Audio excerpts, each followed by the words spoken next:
No discussion about jazz harmony is complete without a lot of appreciation for Bill Evans.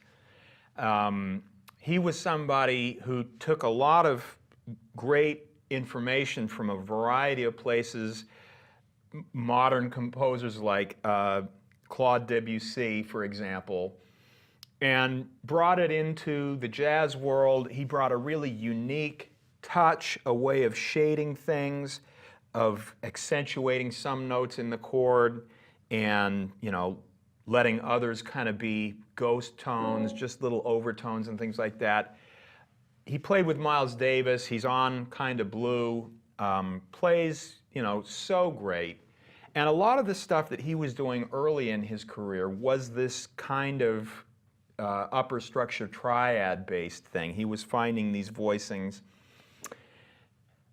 I arranged this tune, Stella by Starlight, a classic standard, using kind of as many different ways of implementing upper structure triads as I could think of. And it comes out really quite nicely. It's a little bit kind of maybe in the style of Bill Evans. You might hear a piece or two go by that remind you of things that he was doing in the 50s. Great record called Everybody Digs Bill Evans, if you want to get into really early Bill Evans. Miles, when he heard him, he said, I got to work with that guy. And he put him to work on a couple of really beautiful tunes on Kind of Blue. I think it's actually, most of it, I think, is Bill. So let's play this. I'm just going to play it down once, and then I'm going to play it through and talk a little bit about what I'm doing. And there's a PDF download of this, so if you want to play it yourself, you can. And the PDF is annotated with what the upper structures are and a little bit of notes about what the thinking behind it is. So I'm just going to play it first.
Let's step through this now, and I'll talk about what I'm doing and a little bit of why. The kitchen sink is in here, and mostly I did this to show you the potential and the power of this upper structure triads idea, and you'll see what I'm talking about. First thing we hit, the first chord is a minor 7 flat 5. There's a regular minor 7, flat the 5, and this is what's really designed to precede an altered 7th chord. We're going to get to this chord in the next few lessons, and I put an upper structure triad on it of a D. And part of the thinking there is that that's a classic voicing for C7, And the two notes that really define an E minor 7 flat 5 are the E and the B flat, just like the guide tones of the C7. Then I go to a kind of a standard issue altered voicing for A7 because I want to get that sonority established. I want to get, kind of just want to get the guide tones in there. And then check this, we've got, those are all three upper structure triads, and they're all composed of tensions that are good on an A 7th chord. First one, an E flat triad. Then we can walk right up to an F triad. That's a whole step above our E flat triad and up another half step. And that's the melody to this piece.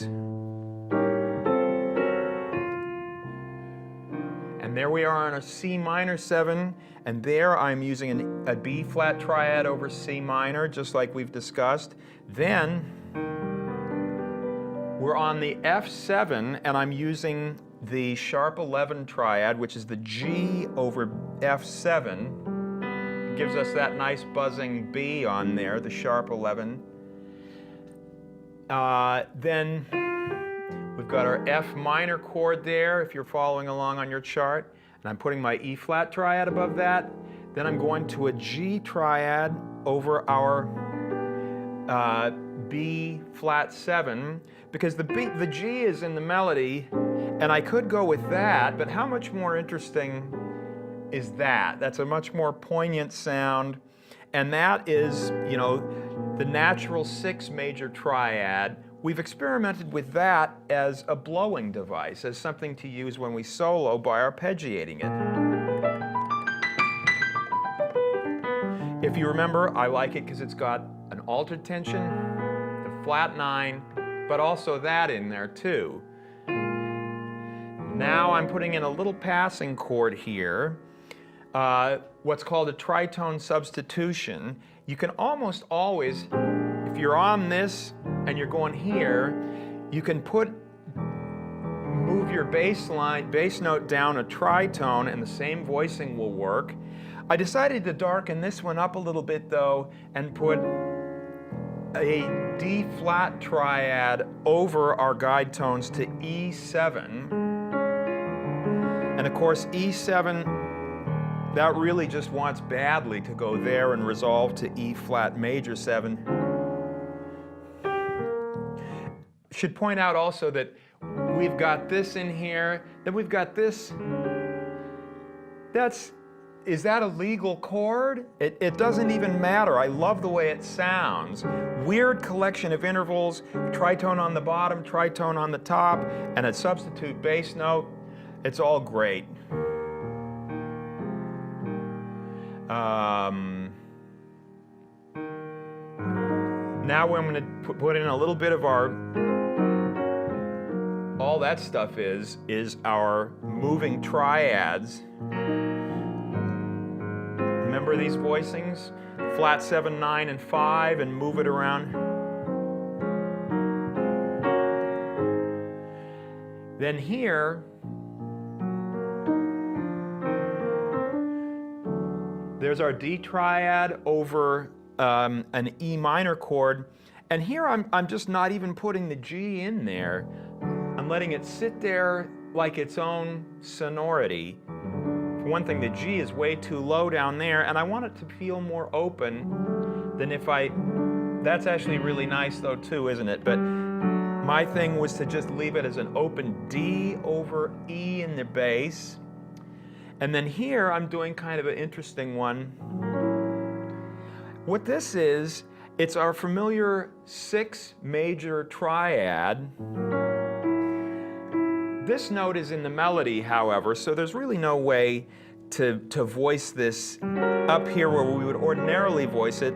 So I'm putting it down here, and I'm leaving out the G again, because I want that bitonality thing. I want it to sound like 2 chords happening at once. So what we end up with here is actually an F sharp 7th chord, not just a triad. But since the melody was up there, I figured why not work with it as it's written, and here we have a very similar idea. Now we're on the D minor 7.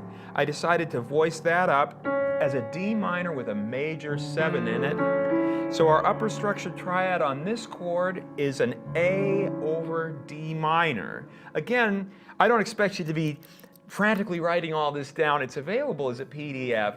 The idea here is just to get you going on what the potential of this stuff is.